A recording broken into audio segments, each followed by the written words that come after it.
It was a rainy day. A man was sitting in a house. As he was surrounded by a whole herd of men, he thinks about how the old man really gets it done when he wants to. He questions that man's decision to send so many people to get him.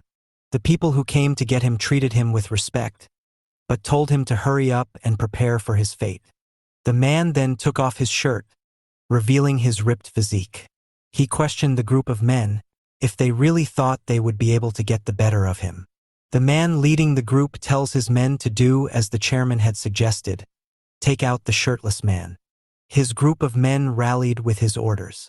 Everyone brought out their knives and went to attack the shirtless man who smirked in arrogance. Blood flew off from the dangerous exchange between the man and the group of people on that rainy day. The scene changes to the police headquarters where a briefing is being held. The briefing was about the recent fire. It involves the Tarim group. They initially started off in the infrastructure industry and expanded into other fields as time passed on. They are considered to be the best at whatever they are doing, but it is all a facade. In actuality, they're one of the biggest gangs in South Korea. The person holding the briefing tried to go into more detail, but one of the police heads said that everyone already knows. He is told to get on the point, which he does. He talks about how Kwon Do-yeon, the guy from earlier, was caught up in the fire incident in a remote place. As everything was burnt down, it was hard to confirm if the body was really his, but upon rearranging the teeth, it matches with him. This has caused quite the uproar as Kwon Do-yeon is considered the number 2 of the Tarim group.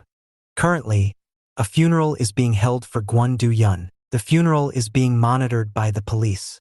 The police heads involved asks why the police are overseeing it.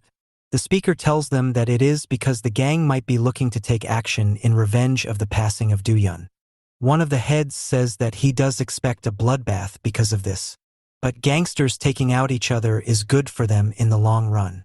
He suggests that the chairman of the group will look to stay low to not cause chaos. However, he tells the speaker to be alert just in case they try something. The speaker agrees, but he says that the person he is worried about isn't the chairman. Instead, it is the representative director, Jung Chung-oh. He is the third in charge of the group and was very close to the deceased Do-yeon. He gives some context about Jung Chung-oh, saying that he was the main player in the huge war that broke out some 10 years ago, the battle that took the entire country by storm. He took out the majority of the people during that war. Since then, his name became a symbol in the underworld scene. The framework of the new Tarim group is also based on Jung Chung-oh and his work, which is why the speaker emphasizes on keeping their eyes on Jung Chung-oh. He is by far the most dangerous one, and he will definitely try to stir stuff up. The police head understands what the speaker means after he explains himself, which is why the head subsequently asked him about the plan to stop Jung Chung-oh. Meanwhile, at the funeral, the boss of the Tarim group arrives. He asks everyone if there is any lead on the person behind the demise of Do-yeon. He questions if there is any suspectees regarding this, and if Do-yeon was feuding with anyone. Jung Chung-oh says there was not anyone like that. The boss expresses his displeasure about the situation. He then asks Jung Chung-oh to meet him alone, as he has something important to tell him. At the meeting, the two of them drink. The boss asks when was the last time Chung-oh worked under his leadership. Chung-oh replies saying that it has been over 15 years. The boss says that he understands that Chung-oh feels bad about what happened to Kwon Do-yeon, but there is something that he wants him to do. He tells him that there was a person that Do-yeon was protecting during his lifetime. He wants Jung Chung-oh to protect her as well, because she was very important to Do-yeon. We see a glimpse of the girl they're talking about. She's an attractive young lady dancing at a club when a man asks her to join her to a hotel room. The boss requests him to take over the job for Do-yeon's sake, despite his priority being revenge. He promises Chung-oh the head of the people who took out Do-yeon in return. Do-yeon says that he will trust the boss' words. The boss also puts his trust on Chung-oh, as he is the only one he has left after Do-yeon's passing. The boss then makes his way out, and Chung-oh sees them off. The boss bids farewell and tells Chung-oh to keep in mind that he must protect the girl at all costs. The boss drives off. Chung-oh remembers Do-yeon telling him about a girl. He sees her identification documents and wonders if Do-yeon really protected her. Meanwhile, the boss talks to his secretary inside the car. The secretary asks if it is okay to keep Chung-Oh in the dark. The boss states that it is fine, because Chung-Oh is very professional about work. The secretary counters, saying that if Chung-Oh finds out that the boss took care of Do-Yun because of that lady, then he might start seeing him as a threat. The boss says that if he tries doing that, he will take care of him the same way he took care of Do-Yun. He then asks the secretary what the girl was doing, to which she says that the girl is going about things as usual. The scene changes and the girl is seen in the hotel room with the guy. The guy offers her a drink, which she accepts. He asks her if she likes it. The girl immediately drops the glass of liquor and breaks it. The guy is a bit disappointed, as he tells her that the alcohol was probably too strong for her to handle. Just then, the girl throws something at his face. The guy is annoyed by this behavior from her, but when he opens his eyes, he sees her stripping in front of him. The girl tells that there is no need for him to be shocked, as he called her to the place for this. The guy is pleased by this. He states how he likes her assertive nature. It seems like the two are about to go at it, and the guy is happy to know that the drug he put in her drink is working. To his surprise, the girl asks him if he is thinking that the drug is making her do it. Following this, the girl says that she is the type of person who likes to be the predator. In a shocking turn of events, she brings out her vampire-esque fangs and bites him. The biting is constant, and it creates a bloody mess in the room. After finishing off the guy, the girl gets on the phone with someone named Seo In-ah and tells them to come there immediately. After a while, Seo In-ah and others arrive to the scene to do the cleanup work. In-ah says that the lady has certainly made a lot of mess today. She asks about the guy and how he was doing. The person checking in the guy said that even though the guy bled a lot, he is going to live on just fine.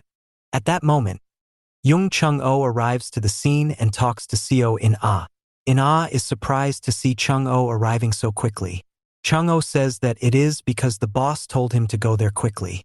Chung-Oh then checks out the room and asks for some context about the situation they were in. Just then, his eye met that of the ladies. Chung-Oh immediately introduces himself and tells her that he will be her new bodyguard. The girl says she is tired and that she wants to go home. She further asks Chung-Oh if he brought a car with him. Chung-Oh replies that he did and offers to give her a ride back. The lady then leaves the room. In-ah thinks that Chung-Oh will have a lot of trouble with the lady, and Chung-Oh agrees with the assessment. He then asks her about updates regarding the people behind Do-Yun's passing. In-ah says that he needs to wait longer for that. Chung-Oh bows and thanks In-ah for the help, and In-ah assures him that she will put extra effort because it is Do-Yun's case. Chung-Oh then asks for his leave and goes away. Following that, Seo In-ah talks with the boss on the phone and tells him that he just met them both. The boss tells her to take care of the situation, after which he tells the secretary to come inside. The secretary informs him that the research they were doing is now complete. The boss is relieved to know that. She further explains how the extraction they did from all 3 segments are complete and have been successes. The samples also came out well. The boss can't be happier because of this. He can finally get out of his wheelchair. He tells the secretary to work on starting the distribution work and tells her to order Chung-Oh to bring Ito along to the office tomorrow. Meanwhile, at Ito's place, she is sleeping peacefully on her bed. Upon waking up, she is a bit taken aback by the homely surroundings, but remembers that she did come back home. She gets up from her bed and finds young Chung-Oh around the kitchen, preparing food. She asks Chung-Oh why he is there and how he has the password to her place.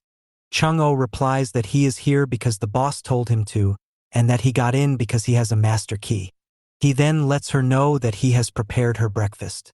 She is kinda mad though, as she never said she was hungry. But Chung-Oh explains how the boss wanted him to do this for her.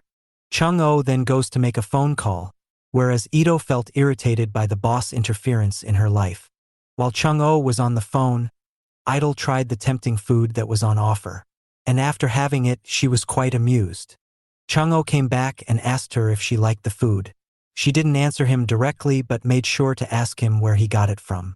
He told her that it is a special ox soup he gets from a place that he and Do-Yun often went to. Right after, Chung-Oh receives a call which told him to bring Ito to the Tarim Group office. He obliges and the two of them go there as told. Upon visiting the place, a woman takes Idol to a different room, while Chung-Oh is told to go meet the boss. While she was being taken away, Idol looked Chung-Oh in the eyes and blushed a little. Chung-Oh also got connected to her at that moment and wondered if they really locked eyes like that. However, he doesn't let it get to him and goes to meet the boss instead. At the meeting, the boss orders Chung-Oh to take care of the GM gang before the day is over. Chung-Oh accepts the mission right away. After that, Chung-Oh leads a group of Tarim gangsters to take out the ones from the GM gang. He orders his men to take them all out without exception. They get to work and a bloodbath ensues. As this was going on, Young Chung-Oh decided to go inside the office of the GM gang. There he meets the CEO of the gang who offers him coffee. Chung-Oh says that he wants his coffee iced. As the meeting between the two was going on, the members of the Tarim group were beating up the GM gang. One of the prominent members of the group said the rest to clean up quickly. A member of the GM gang took this as an opportunity to strike the guy. But the guy easily reverses him and stabs him with a knife. He tells them to not cause ruckus while his director and their CEO have a meeting. At the meeting room, the GM gang CEO talks about various things with Young Chung-Oh. Chung-Oh notices his talkativeness and points out how he must be talking too much out of nervousness. The CEO brushes it off, saying that he already knows what Young Chung-Oh is capable of. Chung-Oh says that if he knows what he is capable of, then he probably knows why he is here too. He is here to make him sign the business transfer contract right there without resistance. The CEO tells him to calm down a little. He brings up the recent passing of Gwon Do-yeon, saying that he should have gone to pay his respect to him. He understands the sorrow of Chung-Oh, but he thinks that he should move on from it and start his own era. He suggests that it is the perfect time for Chung-Oh to take over. Chung-Oh tells him to keep his mouth under control. But the CEO goes on, trying to manipulate him to turn against the boss. Finally, Chung-Oh had enough and he threw the ashtray to the head of the CEO. The CEO starts bleeding, but he retaliates, questioning Chung-Oh if he thinks lowly of the CEO. He brings out his katana, but before he can do anything to it, Chung-Oh disarms him. Chung-Oh then puts his sword to his hands and warns him to not move his hands. He then goes on to hit the CEO over and over again with the ashtray to the head, berating him while busting his skull open more and more. He says that the CEO got on his nerves and continues the assault when the CEO asks for him to stop. The CEO once again says that he should stop following around the boss, Young Sung-taek, or else he will meet the same fate as Gwon Do-yeon, who also got used up. This makes Young Chung-Oh stop for a second, as he questions the CEO if he knows anything about the passing of Gwon Do-yeon. The CEO refuses to give him anything concrete, which makes Chung-Oh angrier, and he starts cutting up the CEO's hands. He tells the CEO that he has 10 chances to answer Chung-Oh properly, or else his hand will get cut. The CEO refuses to say anything, as he doesn't know anything for sure.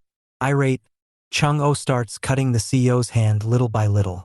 Not being able to handle it anymore, the CEO finally opens up. He says that while he doesn't know for sure, he has heard something from Yujin of the Il Sung group. Chung-Oh says he doesn't know of any group like that. The CEO explains that they are known to be in the laundering business, be it money or identity. On the day when Do-yeon passed away, they laundered the identity of 20 men, and they all disappeared. He finds that fishy. He says that it all leads back to Gwon Do-yeon's passing. Chung-Oh takes in all of this, and after taking it in, he tells the CEO that his information doesn't make any sense. He goes back into assault and forces the CEO to sign the contract. The guy waiting outside, Dalbach, goes inside after everything is done for. Chung-Oh tells him to clean up quickly.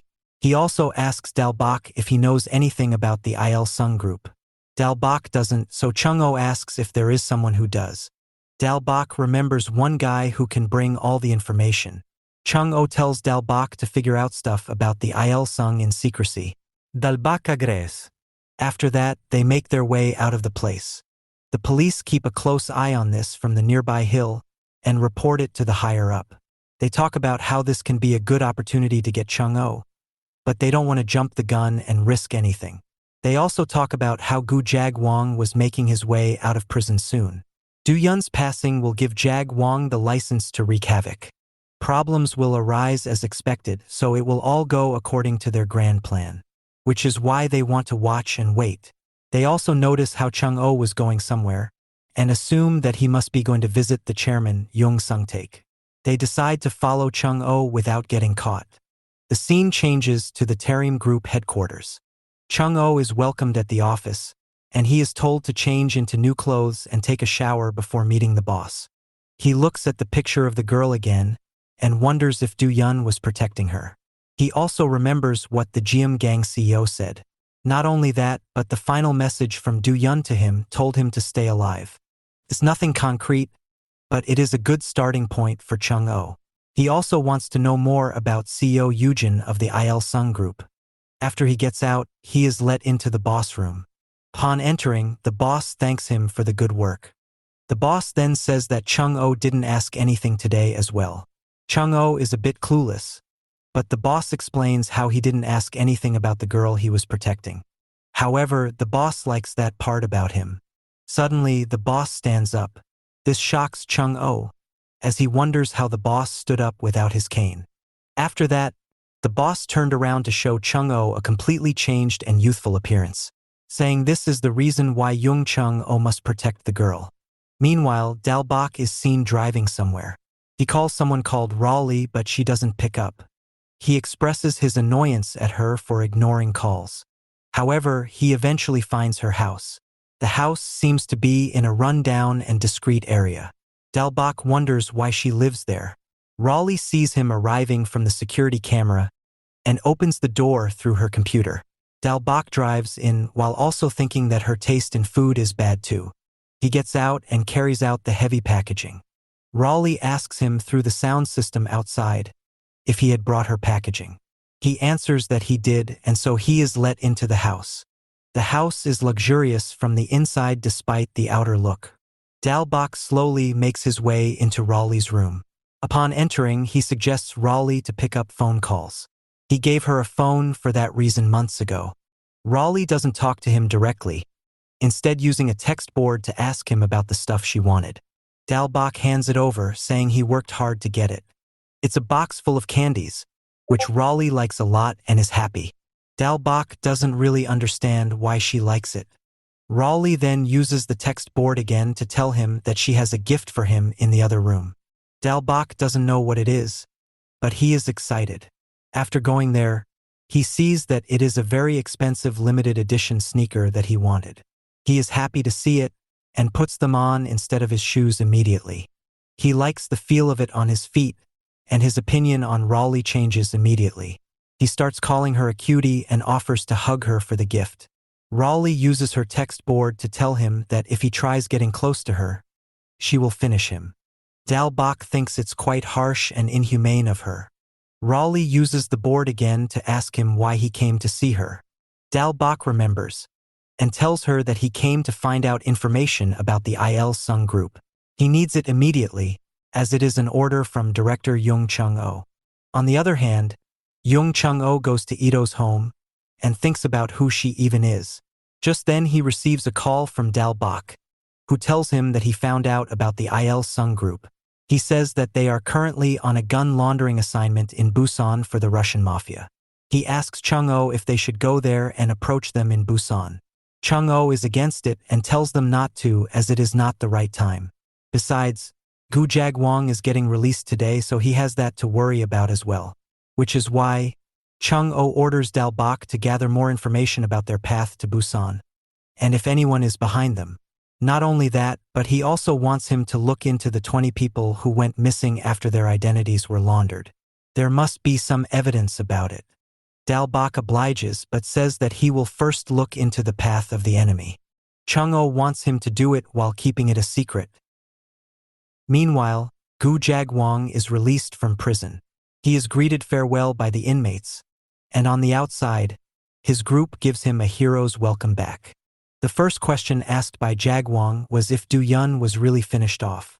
His lackey tells him that he is, and that other groups might be behind it.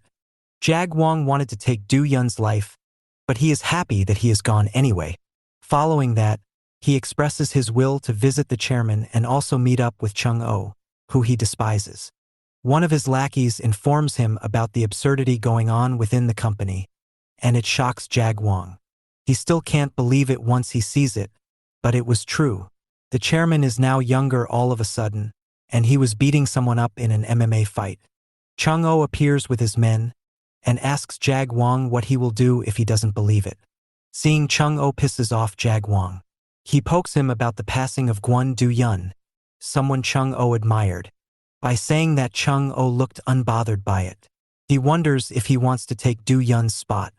The situation was about to get heated up, but the chairman intervened. He expresses how the passing of Chung-Oh was sad for him too, but they have to recover from it. Now that Gu Jag-Wong was back, the chairman suggests that they should get back to business. The scene shifts to inside the Tarim Group office building. There, a meeting was being held between the boss, Gu Jag-Wong, Jung Chung-Oh and Seo In-ah. The boss asked Jag-Wong if he's still not used to his younger appearance yet. Jag-Wong says that even though he is seeing the boss' new appearance with his own two eyes, it is hard to believe. The boss understands his reasoning and lets him know that it is quite hard for him to manage such an appearance. The boss then asks manager Seo In-ah if their plan is ready to be put on stage. In-ah informs that she has already informed the media and that it will be public by tomorrow. To finish up the meeting, the boss tells Jag-Wong to take care of the distribution business they have in Seoul. And after he is done with that, he should go to Busan to see the pharmaceutical factory. Gu Jag-Wong accepts the duty. The boss further adds that once Jag-Wong is in Busan, he should look into the distribution companies to see who will be distributing their manufactured products. Following this, the boss turns his attention to Jung Chung-Oh, telling him to continue with the duty he has been given. He also mentions how he really wished that Gwon Do-yun was here with them today. If only he had stayed a little longer, they could have spent a great day together. However, he does add that the world is changing, and the one bringing forth the change is the X0. After this, Jung Chung-Oh makes his way out of the room after the meeting is done. He is left a bit perplexed about what he wants to do, as he is not sure if keeping quiet about Do-yun is the way to go. Just then, Gu Jag-Wong makes his way out too, and taunts Chung-Oh, saying he has an easy job. He just has to be a bodyguard to a little girl. Whereas, Jag-Wong needs to travel around the country for actual work right after getting released from prison. Chung-Oh, with a rude tone, tells Gu Jag-Wong that he is just doing what he has been told to do by the boss. Jag-Wong notices the shift in tone and tells Chung-Oh that he doesn't like it. Chung-Oh, annoyed, tells Jag-Wong that he has been feeling messed up for the past few days. So, if Jag-Wong wants to poke fun at him, they might as well go to war with each other. There, they'll be able to settle their differences and figure out who should be at the top of the food chain. Jag-Wong taunts Chung-Oh some more by calling his words cute as always. However, he does make it clear that he is scared of even talking to Chung-Oh these days, so going to war is not something he has on his card. Saying this, Jag-Wong goes away and Chung-Oh sees him leaving. The next day, breaking news hits all television networks. The news being the sudden passing of Tarim Group chairman, Jung Sung-taek. It was reported that he was suffering from a chronic disease. The news of his passing came in earlier in the morning. Nothing official was reported by the Tarim Group, but the organization has suffered a huge 10% drop in their stock price since the news has been made public. This makes the Tarim Group's next move a topic of interest for everyone. The news moves on to the next topic, so the TV is turned off by the new and younger Sung-taek. He calls the news media to be beggars as they only seem to care about the minor 10% drop. They fail to see the bigger picture because all they care about is money. As his secretary readies him for the meeting, Sung-taek asks for In-ah's opinion on this, and she agrees too. After this, his secretary informs Sung-taek that she is done dressing him up. Sung-taek is pleased and questions when the shareholders' meeting is going to take place. The secretary assures him that he can get going right away. Sung-taek listens to her and asks Seo In-ah to follow him. The scene changes to the office, where all the shareholders are seated for the all-important meeting. There, One of them starts the proceedings by saying everyone is shocked by the sudden passing of the chairman, Jung Sung-taek. So, now he will be reading out his final testament and will for everyone to hear. He starts quoting the testament. It says that the testament and will has been prepared for the future and will only be activated if Jung Sung-taek suddenly passes away from an accident or from his illness. His will states that the next chairman of the Tarim group will be his only heir, his bloodline, Jung Yu-taek. From the moment when the will has been written is the moment when Jung Yu-taek has been chosen and certified by him. He hopes Jung Yu-taek leads the Tarim group to immense success in the future and hopes all the shareholders accept the will of him. Thus ends the will. Just then, Jung Sung-taek, now in his new avatar of Jung Yu-taek, enters the room. He tells everyone that he is pleased to meet them and introduces himself as Jung Yu-taek. Further on, he declares to the shareholders that he is looking forward to work with them. The shareholders take in the moment for a while before clapping to show their support for Jung Yu-taek. This makes Yu-taek smile, as everything was going according to his plan. The scene moves on to the police station, where the senior officer is seriously pissed about everything that was going on. He made the perfect plan to recapture Gu Jagwong and also get Jung Chung-oh along with him after the former's release from prison. However, Jung Sung-taek, the chairman, decided to pass away right at that moment to stir up a new problem. It's almost convenient that he lost his life like that. Now, there is also a new chairman from the Tarim group for them to look after. And so, he asks his fellow officers for the name of the new chairman of the Tarim group. They tell him that the new chairman of the group is called Jung Yu-taek. He is supposedly the secret son of Jung Sung-taek. The senior officer states that the plan is not at all going to their plans. He adds that he is concerned about the new chairman, Jung Yu-taek, and the type of problem he might bring with his leadership. So, they need to figure out something new to counter it. After that, the scene changes, and we can see Jung Yu-taek asking Ito how she is feeling nowadays. Ito nonchalantly replies that she would rather not be alive at all. But with her current situation, she can neither live nor can she pass away. Ito does ask Jung Yu-taek if he is feeling good now that he has restored himself back to his youth days. Yu-taek looks at the tattoo on his hand and declares that he loves it. Saying this, Yu-taek starts moving towards Ito's direction. Meanwhile, Gu Jagwong arrives at the place, and he tells an executive that he is here to directly report to the chairman. Jagwong then moves inside the lift to go and meet Yu-taek. Back in the room, Yu-taek moves over and holds Ito by the shoulder. Yu-taek tells her that he loves her, and that she is like a gift to him. So, she can never get hurt or lose her life. She should always stay in the palm of his hand. Ito is taken aback by this, and she starts shaking. Later, Ito moves out of the place while Gu Jagwong is about to move inside. They bump into each other. This pisses off Jagwong, and he cusses out, telling Ito to watch where she is going. Ito ignores him and calls him ugly face.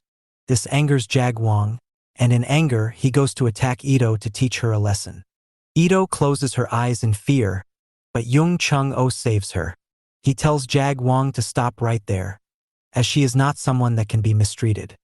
He also wraps his arms around Ito, making her flustered. Chung-oh then tells Jagwong to back off. Following this, Chung-oh slaps away Jagwong's hand. Jagwong subsequently asks Chung-oh if Ito is the girl he was protecting. He tells him that he didn't know about it, and tells him to work hard before leaving the scene. Ito was bothered by Jagwong's behavior though, so she asked Chung-oh who the idiot was. Following this, the scene changes to Chung-oh driving Ito in a car. While there, Ito couldn't help but see flashbacks of how Chung-oh held her earlier and protected her. It made her smile a little. She then thanks Chung-oh for what he did for her a bit earlier. Saying this, she turned her face away in embarrassment. This makes Chung-oh smile a little, which Ito notices, and she calls him out for smiling like that. After that, she informs Chung-oh about being hungry, so she wants him to drop her off at her place.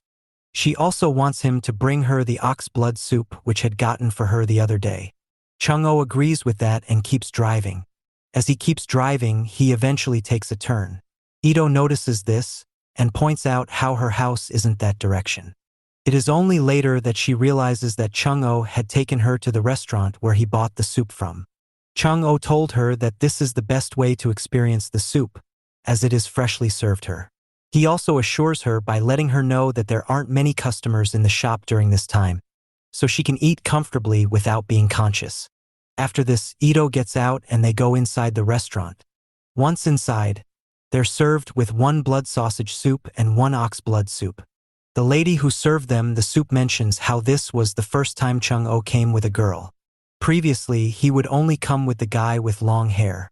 Chung-oh understands who she meant and lets her know that Kwon Do-yun is a bit busy these days. The lady hears this and asks if that is the reason why he brought his girlfriend here today. This flusters up Chung-oh, who tries to explain the matter. The lady finds his embarrassed side to be funny, as that was a side she had never seen before. She then tells them to enjoy their soup and leaves them alone. As the lady leaves, Ito looks at Chung-oh and has a sassy smile on her face. Chung-oh asks her why she had that look on her face. Ito replies by saying this was a small revenge of sorts for the earlier smile he had gave her in the car. After that, they start eating. As they eat, Ito looks around the restaurant and sees the various things there. Following this, she tells Chung-oh that Kwon Do-yun had invited her to come with him to this restaurant. She also mentions how he would say that rice served in soup along with soju is the best meal one could have. This takes Chung-oh back on a trip down memory lane. He remembers how Do-yun would always say that after having rice served in soup, soju is a necessity. He would tell him that this was a line that he said all the time. Do-yun replied saying he says it all the time because the food is that damn good. Furthermore, he would advise Chung-oh to bring his girlfriend to this place. Chung-oh poked fun at him, saying the last time Do-yun brought his girlfriend to this place, he got dumped. Thinking about all of this brought a smile to Chung-oh's face. Ito asked him why he was smiling again all of a sudden. Chung-oh informed her that it was because he was thinking of the time when Do-yun brought his girlfriend to this restaurant and got dumped. This makes Ito laugh a bit too, as she tells Chung-oh that she also heard of this. She adds that Do-yun could be very clumsy at times. As they talk about these things, Ito calls out to the lady and asks her to give them some soju, leaving Chung-oh perplexed. They end up drinking soju anyway, and after that, they get back in the car to leave. Chung-oh, however, thought about how it is said that Ito never lets her guard down, but looking at her now, she certainly had her guard down. He wonders if it is his fault for allowing her to drink, and seeing her body like that also makes him blush a bit. After that, Chung-oh drives her home. Once they arrive, Chung-oh picks Ito up on her back and carries her inside the house. Chung-oh says how he has never given anyone a piggyback ride besides Do-yun. Just then, Ito wakes up and says that Do-yun also told her about this. Chung-oh is a bit shocked to learn that she has woken up, but Ito tells him to let her down. Once he does so, she makes her way to the kitchen. Seeing this, Chung-oh decides to take his leave, telling her to rest well. But he gets interrupted midway as Ito asks him if he also wants to know about what else Do-yun told her about him. She grabs a knife from the kitchen and further adds that Do-yun told her that Chung-oh doesn't ask excessive questions unless he is told about things. Chung-oh, noticing the knife, tells her to put it down as it is dangerous. He mentions that she is drunk and she might get hurt from it, something that he doesn't want. Ito talks about how the chairman told Chung-oh to protect her. He told him that she must not get hurt at any cost. Saying this, she cuts her palm open with the knife and says that she just got hurt. Chung-oh immediately rushes over and holds her cut hand to stop the blood. He says that it doesn't matter now. What matters is that they need to go to the hospital because the cut on her hand is too deep. To him, the first priority is to stop Ito from bleeding anymore. However, just as he is trying to convince Ito to get in the car, he stops midway, feeling something strange. Looking down, he sees blood coming out from his midsection. He notices that Ito had done it with the knife in her hand. As she falls down to his knee from the pain and bleeding, Ito tells him to look up. She shows him the palm of her hand, where she had cut, but there was no scar there anymore. She says her scar is gone, so this must mean something. It means that Chung-oh doesn't need to protect her from anything. So she finds it stupid that the chairman has told him to do so. Squirming in pain, Chung-oh was about to curse at Ito, but couldn't do so and falls down. Ito notices this and asks Chung-oh if he was about to swear at her. Chung-oh doesn't answer, as he lies in a pool of his own blood. The night goes by, and the next day, Chung-oh suddenly wakes up at the same spot where he was stabbed. As he gets up, he is in total shock. He checks his hands and the floor to see that the entirety of it was covered in his blood. He is sure that he got stabbed last night. However, as he checked upon the place he got stabbed in, it seemed like he was okay despite everything. Just then, Ito, from the sofa behind him, spoke up and said that Chung-oh was very weak for someone who is supposed to be a gangster. Chung-oh is understandably pissed off at her. He questions her why she did what she did to him. Ito explains that it was just her way of letting him know of her special powers, and now he does know of it. Chung-oh exclaims that there were many other ways for her to have shown him her powers. Especially after what he saw with the chairman, he would have believed anything she said about her powers. Ito replies by saying that she just wanted to check up on the guy who is supposed to be protecting her from getting hurt. That being said, she was a bit disappointed by him. Ito questions if Chung-oh can even protect her properly. According to her, the chairman wants Chung-oh to protect her because he doesn't want others to steal Ito's special abilities. After all, this is the reason why Gwon Do-yeon ended up losing his life. Saying this, she feels a bit off, and the room is filled with silence for the following few moments. Chung-oh finally breaks the ice and says the last message he ever received for Do-yeon was Do-yeon telling him to stay alive. And during his funeral, Chung-oh promised to Do-yeon that he will stay alive no matter what for his sake. Not only will he stay alive, but he will also protect Ito. He will do so because that was the last task that Do-yeon was working upon before his passing, and not because the chairman wants him to protect her. Not only that, but he also wants to prove something. Ito asks Chung-oh what exactly he wants to prove. Chung-oh elaborates by saying that he wants to prove that he can protect someone. Even though he couldn't protect Do-yeon, he at least wants to protect her and show both Do-yeon and her that he, Chung-oh, can also protect someone. Following this heavy moment, both of them keep their words to them for a while. This is broken up when Chung-oh's phone rings up. Chung-oh picks it up and the call was from his subordinate Dalbach. He informed Chung-oh that the Il Sung group is already on the move. He adds that he needs to go there in person to figure out more details regarding the matter.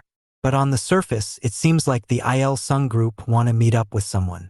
Chung-oh gives him the heads up, but tells him to be discreet about it.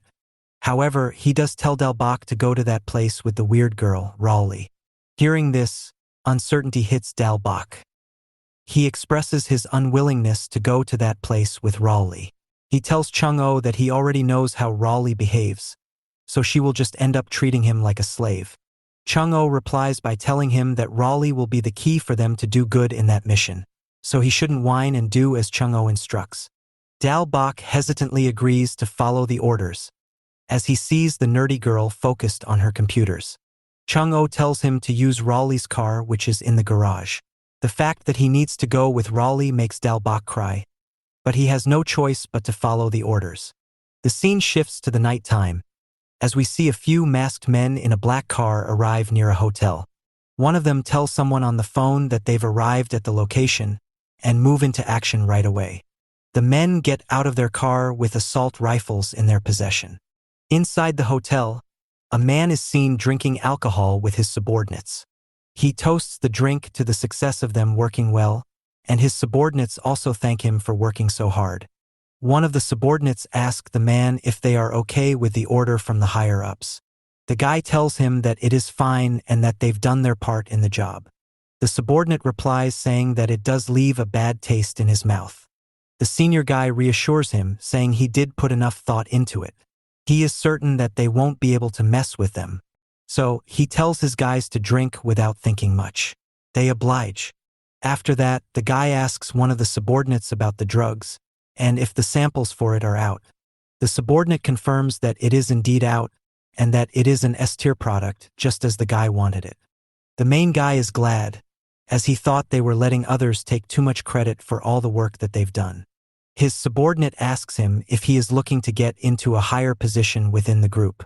He confirms his guess, saying he wants to get a better position so that he can get sponsors for himself. He is tired of working under others. The main guy then asks all the guys to cheer drink to celebrate their sponsorship. Just then, they hear a bang on the door. The main guy is bothered, and his subordinate notes that he does remember telling them that he told others to not bother them. Subsequently, the door opens and the masked men enter the room. The main guy is annoyed and asks them who they are. One of the masked men points the gun at the leader and tells him to shut up and cooperate. He then asks them where they've hidden them. One of the subordinates of the main guy tries to show rebellion by confronting them, but he gets shot in the head, shocking everyone. Following this, the main masked asks the leader guy if his name was Eugene. He then suggests them to not try anything stupid. If they intend to live on, they should just answer the question diligently. The leader guy, Eugene, despite having a gun pointed at him, seemed unbothered by that. He directly claps back at the guys, telling them to stop messing around. Eugene follows it up and states that even if he were to answer them properly, they would still go ahead and take his life regardless of what he does. However, the main masked guy just adds more pressure to the scenario. He tells Eugene that if he ends up behaving well and hands over the item nicely to them, he might consider doing not taking his life. Eugene is obviously put under a whole lot of pressure thanks to this. He tenses up and grinds his teeth in anger of not being able to take the upper hand in the situation. Eventually, he makes his mind, gets up and tells them all that they can bugger off. Taking advantage of the moment, he runs away from the room. As he runs away from there, he can't help but wonder how the enemies got information about them. Then something crosses over his mind, and Eugene thinks that maybe it is because of that reason that he has been figured out by them. Following on, we see the streets are quite quiet and empty. This is suddenly changed when Eugene runs out of that building, shocking everyone and causing a ruckus. Dalbach and Raleigh were in a nearby building, and they quickly look out of the window to see it was Eugene of the Il Sung group, and he was in panic mode. Dalbach tells Raleigh to look into it through her computer, while Dalbach uses a binocular to get a closer look. Through that, Dalbach gets to see that Il Sung was being chased out by a group of men, who seemingly went in to attack him. This shocks Dalbach, as they were the ones who were supposed to look into the Il Sung group. As Eugene had run away from his sight, Dalbach goes up to Raleigh and tells her to track Eugene. Raleigh, with her technical prowess, makes it look super easy and immediately gets a feed of Eugene running up on her screen. There, Eugene was seen running at full force. While running, Eugene makes a call to a junior, as he knew that he has to survive from here. He calls his junior to tell him about the situation and how it has gotten dire. So, he orders them to move on to Plan B, as that is the only way out of this. The junior obliges. Eugene kept running after that until suddenly, he saw two cops standing there with a police car. He finds a ray of hope by seeing them, and quickly goes over to them to ask for help. The cops are a bit out of loop at first, so Eugene explains how he is being chased by unknown people who are after his life. The cops assess the situation and get ready to help him, and Eugene asks for them to take him to the police station for the utmost safety. The police officers agree and tell Eugene to get into their car, which Eugene does right away, and they head off towards the police station. Dalbach sees this and guesses that something fishy might happen. So, he tells Raleigh to keep tracking the police car, while he makes a call to Jung Chung-oh to tell him about the matter. He calls Chung-oh and tells him that the situation there has escalated by tenfolds. He reveals that the Il Sung group were sneak attacked by some other group while they were having a drinking party. Chung-oh makes sure to first ask about what has happened to the leader of the Il Sung group.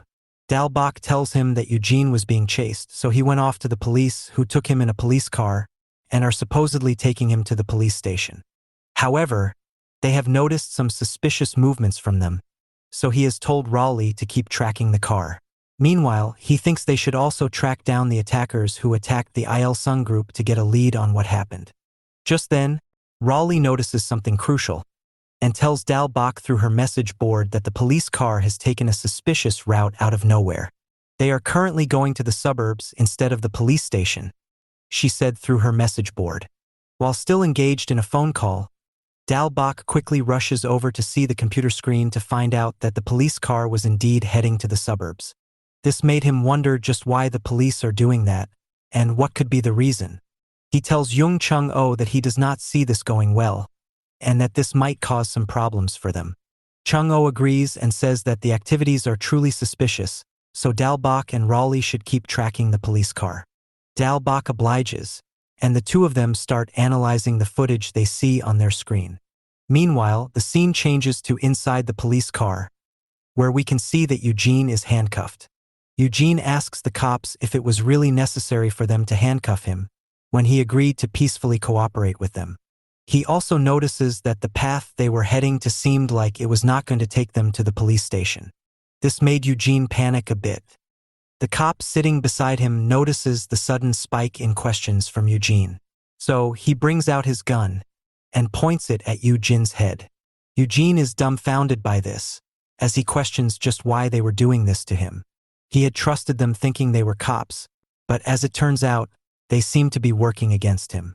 While Eugene was talking, the cop brings out a syringe and injects some mysterious fluid into Eugene's neck, incapacitating him. Following this, the person calls someone named Teach and informs him that his delivery is indeed ready. The man is pleased to hear that. Meanwhile, Jung Chung-oh was having a hard time concentrating on anything.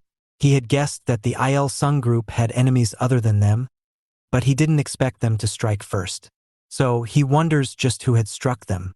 Ito notices Chung-oh just standing there, lost in his thoughts, so she asks if there's something on his mind, because it looked like he had some serious business going on in his mind. Chung-oh denies that, saying it's nothing really. However, Ito points out that it doesn't look like he has nothing going on. She mentions how she had opened up to him about her life and problems, so he should do that as well. She would like to hear his stories, although she would prefer listening to stories that are based out of Seoul. After all, she has never left Seoul in person. This surprises Chung-oh. He asks her if she has never even gone out of Seoul for a traveling trip or something. Ito finds his question funny, as the chairman moderates her every move. He won't let her get far away from him. He even put Jung Chung-oh as her bodyguard so that she can't get away. Chung-oh hears this and asks Ito if she would like to travel now. Ito is shocked by this proposal as she doesn't get it. She tells him that the chairman won't let her do that, but Chung-oh said it is okay, because he will be with her.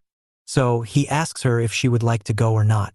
After giving it some thought, Ito decides on going on a trip with Chung-oh. The next day, Jung Chung-oh and Ito go out on their car for Ito's first trip outside of Seoul. The atmosphere and weather was pretty good on the day. Ito was enjoying each and every moment of the trip. She took her head out of the car window and was feeling the smell of the sea. She got her head back in and mentioned how the outside has a distinct fishy smell, which she liked a lot.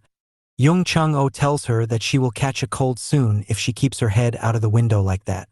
Ito lets him know that she never catches a cold. Chung-oh then asks her if she is enjoying her day out, to which she says yes. After all, it is her first time coming on a trip like this. Someone like Chung-oh would never understand her feelings, not even in his afterlife. Chung-oh smiles hearing this and asks Ito if there is something that she wants to try. Ito says that there is something that she wants to try, so they go out to accommodate her wish into the schedule. Once there, Chung-oh is shocked to see that she only wanted to go and try out ice cream at an ice cream parlor. Ito explains that this is not just ordinary ice cream, and that they have a special menu that cannot be found anywhere else. It can either be eaten by coming here in person, or by ordering it to be shipped to one's location. Just then, Dalbach and Raleigh arrive at the shop as well. Ito asks Chung-oh if he knows the two, to which Chung-oh says that they are his juniors. He invited them here because they were in the area. Dalbach then comes forward and very formally introduces himself to Ito. Raleigh also uses her message board to introduce herself to Ito, which Ito finds a bit strange, but she greets her back. Ito thought that both Dalbach and Raleigh were quite interesting as people. After a while, the ice cream that Ito had ordered arrived. Ito and Raleigh started eating it. Both of them in particular found the ice cream wonderful. Chung-oh asks Ito if she is liking the ice cream. Ito says that she finally understands why this was a must-have thing for her. She also asks why Dalbach and Chung-oh are skipping on it, and they might regret it later. Ito then remembers that she also has other things to do as well on her bucket list. This confuses Chung-Oh, as he did not expect her to have more things to try. However, Ito makes it clear that this is just the beginning and that the real show is yet to come. Next up, they start doing all the things that Ito wanted to do, starting off with karaoke. At the karaoke shop, Ito sings a heartfelt song, which is enjoyed by everyone in the room. After that, they go to a go-kart racing circuit where Ito and Raleigh have a lot of fun. Dalbach and Chung-Oh watch them having a blast. And Dalbach tells Chung-Oh that he looks like he is very happy today. Chung-Oh says that is right, and that he is having a lot of fun today. After all, many of these things are a first for him too, so it is cool. Following this, they take Ito to the local beach, where Ito is ecstatic to feel the seawater touch her feet. It is a soul-cleansing moment for her, and she says that she enjoyed it a lot. Chung-Oh is also very happy, and Ito tells him that she is thankful for what he has done for her today, and that it wouldn't be possible without him. Chung-Oh plays it off cool, but the fact that Ito was referring to him as an old man sort of bothered him. Just then, Dalbach and Raleigh arrived at the scene, informing them that it is time for them to have food. Chung-Oh agrees and tells them that they should hurry up, as he has booked a great restaurant for them to eat at. Ito is excited to go there, while Chung-Oh was wondering if he really is an old man. Once at the restaurant, they see the food that was prepared for them, and they think it looks incredible. They also end up ordering 4 more pig intestines, just for good measure. As their order was being taken, the manager of the shop, who happens to be a former acquaintance of Chung-Oh, apologizes to them. He says that he should have sent a vehicle for them to come here, but Chung-Oh says it is fine. He is just happy to see a junior carrying out a successful business. The guy then serves them a special dish, which he had especially prepared for Chung-Oh, with fresh ingredients. Chung-Oh is happy that he had prepared the dish, as he was looking forward to it. Chung-Oh then tells Ito to try the food out, as he assured her that she would absolutely love it. Ito does just that, and she loves the food. She expresses how the food was incredibly delicious. The manager is glad that she liked his food, as he tells her that he is very confident of his own skills of marination. The guy subsequently asks Ito how a beautiful lady like her ended up with a guy like Young Chung-Oh. Did he manage to get some deep dirt on her?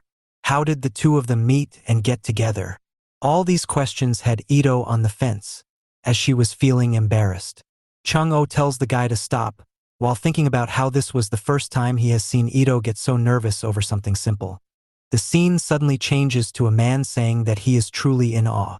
Never had he imagined a strong man like Eugene would beg for his life. This is when we see Eugene being hanged upside down, covered in blood, with chains wrapped around his entire body. Eugene faintly asks for to be saved. The guy covers his face in disdain, as he says that if Eugene is honest with him, he will do anything he wants. So, he just wants Eugene to be honest about everything to him. Eugene, barely able to talk, says that he should not have done the deal with those 20 people. The guy says it is fine if Eugene wants to keep quiet and not answer him. After all, it is much easier for him to take Eugene's life than do the talking. Also, it will be the same fate for Eugene's family. The fact that Eugene's family was brought up pissed him off. He asked the guy just why was his family being brought up. The guy says Eugene needs to be honest here, or else he will be harming his cute little daughter. He mentions how he had gotten wind of the fact that Eugene gave his daughter up for adoption of her laundering her identity. He says it was quite hard to find her because of Eugene's great identity laundering skills, but he has found her. Eugene yells out at him with every ounce of strength left, fuming in rage. However, the guy mentions that it will probably be Eugene's daughter's first time seeing her father since she was born. So, it is a shame that it has to be in these types of circumstances. Later, we see the same guy who was torturing Eugene, now on the phone with his senior. He reports them that he has retrieved back the item, and will make sure none of that thing will happen again. He also mentions that during his investigation of the Il Sung group, he has found some very interesting information. He mentions that the Hanbeck group is supposedly correlated to what happened with Eugene of Il Sung group. He speculates that someone from Hanbeck group must have told Eugene to leave the USB behind. The person he talks to says that they'll be tracking down the Hanbeck group. Until then, He wants this guy to be on hold and wait for orders. The guy obliges and the senior hangs up the call. Following this, the guy goes back to eating his steak again. The scene then changes to outside of the restaurant, where Jung Chung-oh was talking with the restaurant manager. The restaurant manager informs Chung-oh of the Hanbeck group. This confuses Chung-oh, as he recalls dismantling the Hanbeck group along with Gwon Do-yeon. However, the restaurant manager is quite certain that the Hanbeck group was involved in talks with the Il-sung group. He speculates that the current iteration of the Hanbeck group is being backed by rich sponsors, or else it would have been hard for them to come back. Chung-oh takes his words into consideration. Just then, Ito arrives at the scene and she asks what the restaurant manager and Chung-oh were talking about. She says that two muscular dudes talking alone is quite suspicious. The restaurant owner quickly decides to take his leave, saying he has work to do in the kitchen. Meanwhile, Chung-oh asks Ito if she ate her food. Ito says that she did, and that she had never previously eaten so much. The food was too damn good. Chung-oh is glad to learn that the food was of her taste. A moment of silence takes over the conversation, before Ito thanks Chung-oh. She says thanks to him for having treated her as a normal person. No one treated her normally before this except for Gwon Do-yeon. She mentions how she had never thought she would be feeling such happiness ever again. Yet here she was. For the first time in a while, she really felt happy that she was alive, so she thanked Chung-oh for that. Chung-oh hears this, before telling Ito that she is just a normal person. Ito didn't quite catch it, so he once again tells her that to him. She's just a normal being, which makes Ito happy. Following this, Dalbach informs Chung-oh that they now have cow intestines available to eat. He also informs Ito that there is ox blood jelly available from the same beef. So, Chung-oh and Ito go back in again. After that, the two of them, along with Dalbach and Raleigh, have a blast together. After eating a lot and having tons of fun, they decide to take their leave from the restaurant. The manager greets them off, as the four of them head off in their car. Once inside, Dalbach brings up how it feels good to know that Cha-sung, the restaurant manager, is doing well. Chung-oh says that it makes him very happy as well. Dalbach says that he was aware of Cha-sung's cooking prowess, but he never guessed he was this good. Chung-oh says that he is glad that Cha-sung has found the thing he is good at, and that it makes him feel less worried. Just then, Chung-oh notices a giant truck speeding at them at full speed. Chung-oh tells Dalbach about it and tells him to watch out. But it was a bit too late, and the truck ended up crashing into the car with a huge thud. The crash left the car banged up badly, and the people inside it were left severely injured and bloodied. The driver of the truck makes a call and informs someone about getting the job done. The person on the phone, however, wants them to end Chung-oh and Co. for good, as they don't want to risk any future trouble. The driver obliges, as he gets out of the truck with his crew. Inside the car, everyone was injured except for Ito, who was wondering what had happened so suddenly. She tries to wake up Chung-oh, but to no avail. Dalbach soon finds his consciousness back, and wonders what happened as well. He looks outside to see men coming towards them. Dalbach saw that those men had weapons in their possession, and were talking about taking them out for good. Noticing this, he informs Ito that they've run into a problem. He tells her that he will be taking care of the stuff outside. However, he is going to be leaving Chung-oh in Ito's care. Saying this, Dalbach gets out of the car, hoping to at least buy some time until Chung-oh wakes up. Upon seeing the opponents in front of him, though, Dalbach comes to realize that it won't be an easy fight. Meanwhile, Ito kicks the back door of the car open. After getting out, she opens the front door to attend to Chung-oh. She tries to wake him up, but soon witnesses that Chung-oh was bleeding gallons and was unresponsive. This made her scream out in fear. Ito realizes that Chung-oh is bleeding out at a very quick rate, so she decides to do something about it before it's too late. She bites her hand to make it bleed. As she starts bleeding, she holds her hand close to the wound on Chung-oh, making her blood drip onto his wound. Her blood is powerful enough to almost immediately stop the bleeding and recover Chung-oh into regular bleeding. She's glad to have been able to do this, but she wanted him to wake up as quickly as possible. After all, Dalbach was fighting by himself, and it looked like he would have to buy some more time for Chung-O to recover. Dalbach uses a weapon of his choice to take on his opponents who were wielding large knives, pickaxes, and etc. Some distance is created from a weapon scuffle, allowing Dalbach to talk. He states that it looked like these guys came in with a purpose to finish them. So, he questioned who they were taking orders from. Just then, Dalbach feels a crack and understands that his shoulder bone probably broke. However, he knew he had to hold on, he knew he had to fight, so he taunts the opponents, asking them all to come at him at once. The opponents find his tactics to be quite funny. They see no point on him using bluffs during such a dire stage. So, the main attacker tells his lackeys to finish the job on Dalbach. On the other side, Ito was still pouring out her blood on Jung Chung-O's wound. The wound started healing thanks to this, and after a considerable amount of time, Ito realizes that his wound was almost healed by now. Even by looking at Jung Chung-O's face, Ito could tell that he was doing much better when compared to before.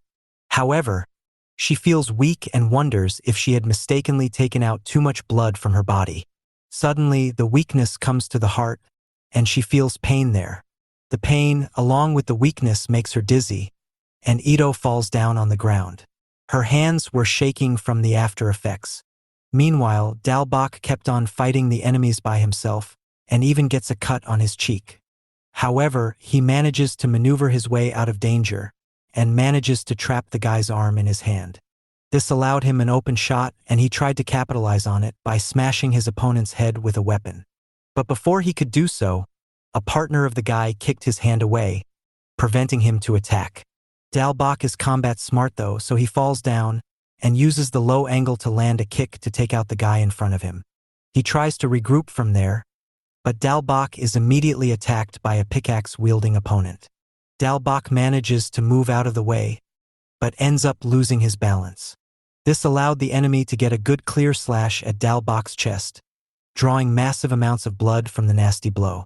The enemies then surround Dalbach, as he sat down, defenseless. The leader of the attackers told his lackeys to not waste any more time and take Dalbach out for good. However, Dalbach felt like he could still hold on. The cut that looked so vicious was actually shallow, and he was waiting for the right time to disarm the enemy. The enemy then gets ready to take Dalbach out with a massive swing, but just then, they hear a massive sound blast from behind them. They all turn around to see who it is, and turns out it is Ito. They're shocked by her, and Dalbach himself understood that this isn't the usual Ito. Her eyes looked dull, and she was looking like a woman possessed. As Ito walks closer to them in a slow and methodical manner, looking to deal damage, Dalbach gets more confused. The opponents draw their weapons, as they get ready to take Ito out for good. Dalbach tries to talk to Ito, and even tells her that it is dangerous in here for her, but Ito ignores. She could not care less about this matter. Dalbach comes to realize that this is not the person that he has seen so far. Dalbach tries to warn her about the oncoming attack from the enemy, where she was getting hit on the neck by a pickaxe. However, just as she is about to get slashed by the pickaxe, Ito just casually slaps away the weapon from her opponent's grasp. This shocks everyone, as they didn't expect this from her.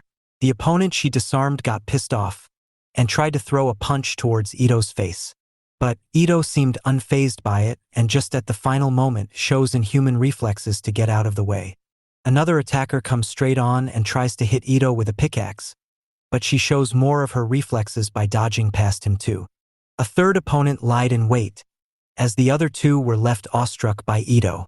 The third guy, pissed off, tries to take Ito out, but Ito charges at him at full speed.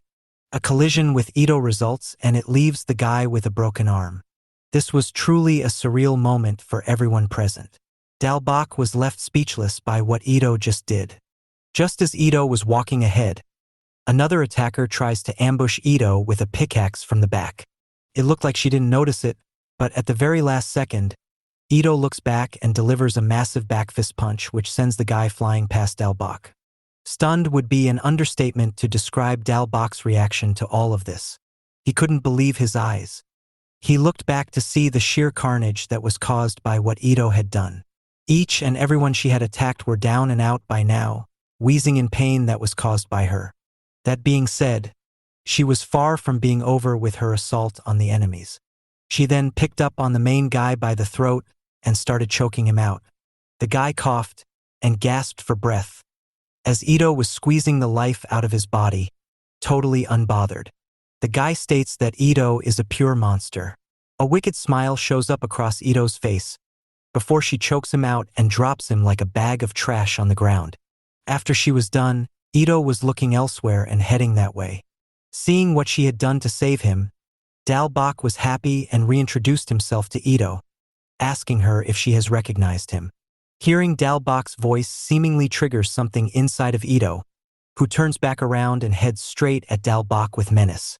She grabs Dalbach by the throat and, just like the guy before, starts choking him out. Dalbach tries his best to tell her that he is Dalbach and that they're supposed to be allies, but Ito seemed oblivious to all of this.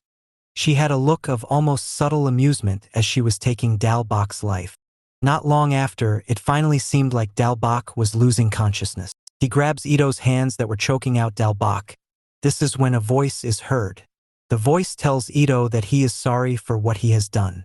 He is the one who is supposed to protect Ito, but he ended up being the one who Ito needed to protect to keep alive. He grabs Ito's hands that were choking out Dalbach and says that he has no idea why she is so angry, but for now, he wants her to let go of Dalbach.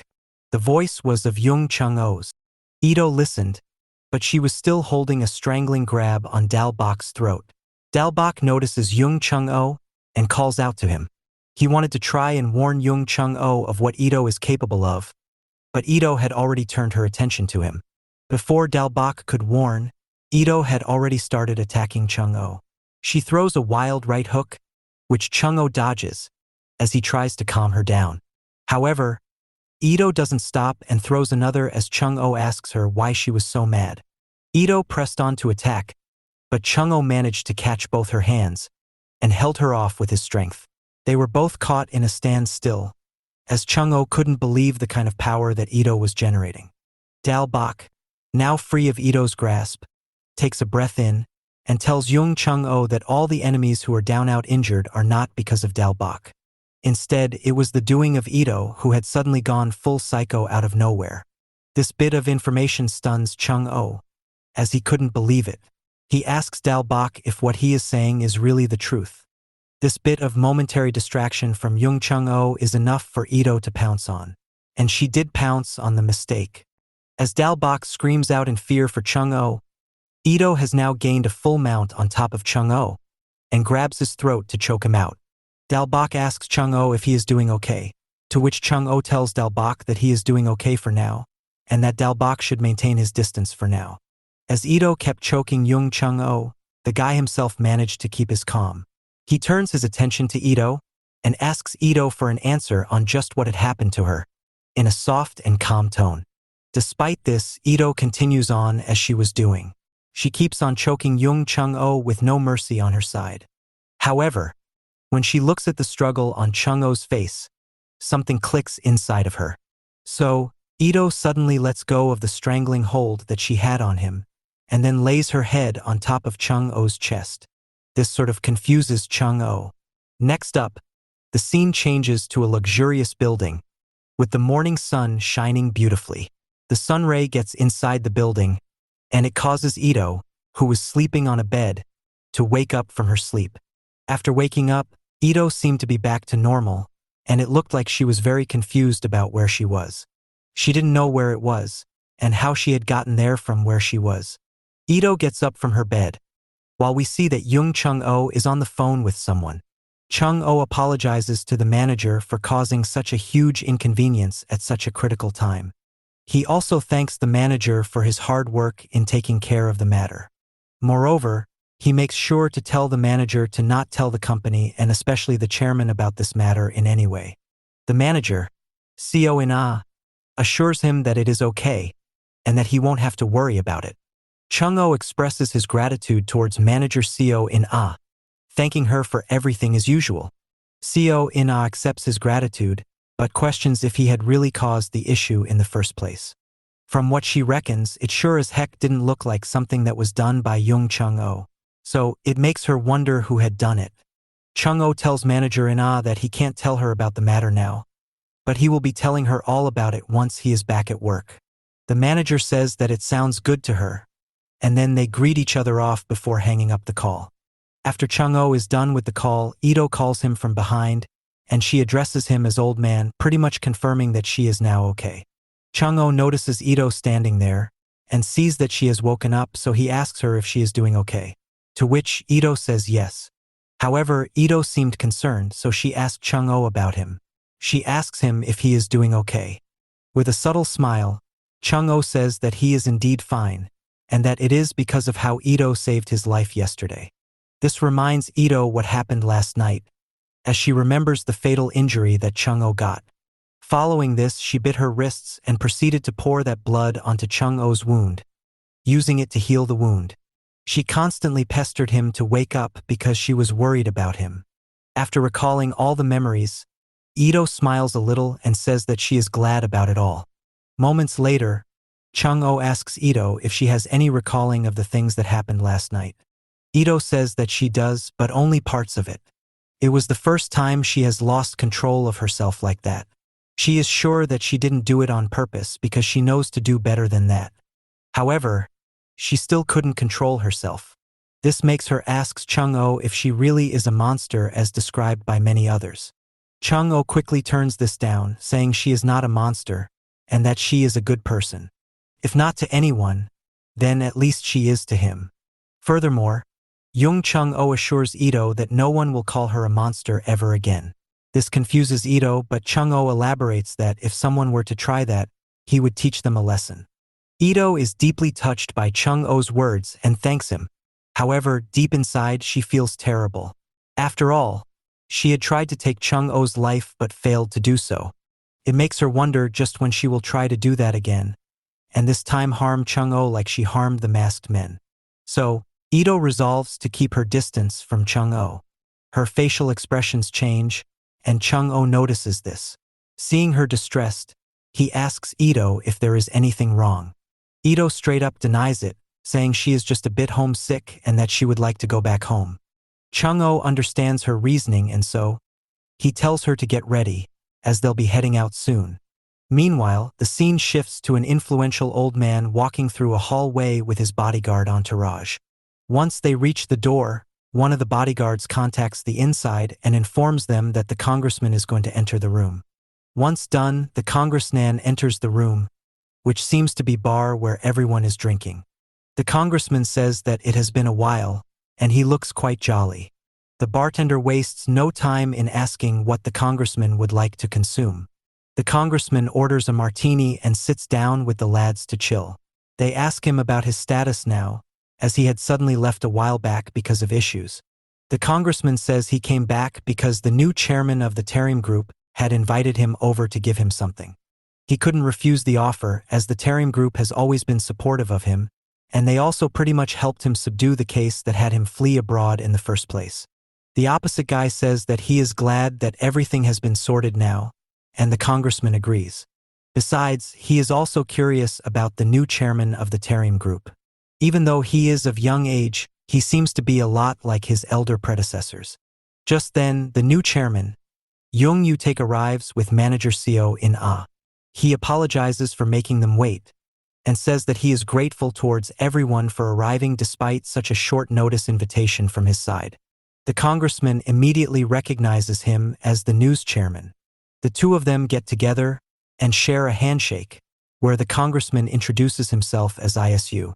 They're both glad to meet each other, and the congressman tells Yu-taek that he is honestly surprised by how maturely he handles situations for being such a young man. Yu-taek says that it was hard for him to see a man with such potential and prowess get caught up in a pickle for such a small matter. So, he wanted to help him with all he could with the matter. This makes the congressman laugh out loud, as he points out how Yu-taek is quite witty with his words. Yu-taek says that he is glad that Congressman ISU sees him in a positive light. He subsequently tells them that he knows that they don't have all the time in the world, so he will cut to the chase about the reason why he invited them. This is when he introduces them to a special drug that the Tarim group has developed. It is from the X series. The congressman and others are a bit confused by this, so they ask you take for an explanation. He says this is a drug that basically awakens one's brain. The congressman still doesn't get it, so he says that the drug is called X02, and that the drug will have an effect on the user's mind. He says that everyone must already know that humans just use 5% of their brain. By taking this drug, they will be able to use about 60% of it. This will greatly heighten all 5 senses of the user and make their brain open up like how it is for newborn babies. With the drug, they will be able to think beyond what they ever imagined, and they'll become a higher entity altogether. So in other words, once you take the pill, you can just sit back and reap the benefits of it. This excites everyone in the room. Yutake announces that he will be offering this pill as a gift for everyone there. It is something that they need and something that he thinks they deserve. So, he asks them if they want to take this gift from a higher entity and become a higher being by taking it. The scene changes to a few ships sailing in the sea during nighttime. Watching this was Jang Hang-jian, the CEO of the Hanbeck group. He takes a shot of his alcohol and says that Korean soju hits differently when compared to other alcohol. He then says that the sight of seeing those ships sail isn't one that he had expected to see ever again. He reckons this is the reason why one should keep living on, as this is worth it. Following this, a subordinate of his tells Hang Jian that they have failed in their attempts to assassinate Yung Chung-oh. This makes Hang Jian laugh, as he expected nothing less of Chung-oh, who always makes things harder for him. He also mentions that he is fine with this, as otherwise things would have gotten boring for them. Hang Jian then asks his subordinate about Il Sung Group's Eugene, and whether they got him or not. The subordinate informs him that they have failed to do that as well, because someone managed to attack Eugene before they could even get to him. Hang Jian reckons this to be the doing of the Tarim group. He points out how the new chairman has come into power and has been constantly trying to right the predecessor's wrongs. However, on further inspection, it can be said that he is not that different from the old chairman after all. So, keeping everything in mind, Hang Jian says that he would have loved to rip apart Yung Chung-oh brutally, but he will instead focus on the new Tarim group chairman. He wants to make sure that the new chairman ends up meeting the old one in the afterlife, once he is done taking his life. The scene changes to the Tarim group office building, where music was being played. Yutake stood there and looked outside the window to see the city landscape. While he was at it, he was thinking about the Hanbeck group and how they had returned. However, it doesn't fear him one bit, as despite everything, the Hanbeck group are below him. With his newfound powers, Yutake feels invincible and above everyone else. He is not just above the companies but also above law and police. Just then, manager Seo In-ah walks in and informs Yutake that director Gu Jag-wong wants to talk. Once on the phone, Yutake asks Jag-wong how the work is going. Jag-wong says he has pretty much got all the local work done and that he will be moving on to the next once he is done cleaning up there. This is when we see the lifeless bodies and pool of blood that was caused by Jag-wong in that place. Yutake tells Jag-wong that before he comes back, there is another thing he wants Jag-wong to address. He tells Jag-wong about the reemergence of the Hanbeck group and how that is a problem. Jag-wong can't believe it, as he saw Chung-oh pretty much taking out the Hanbeck boss on his own. However, Yutake says that what matters is that he came back. After the call, Jag-wong lights up a cigarette as he remembers about the wound from last time, which started acting up again. A flashback is shown of that day, when Jag-wong was surrounded by Hanbeck men, after he tried to ambush them.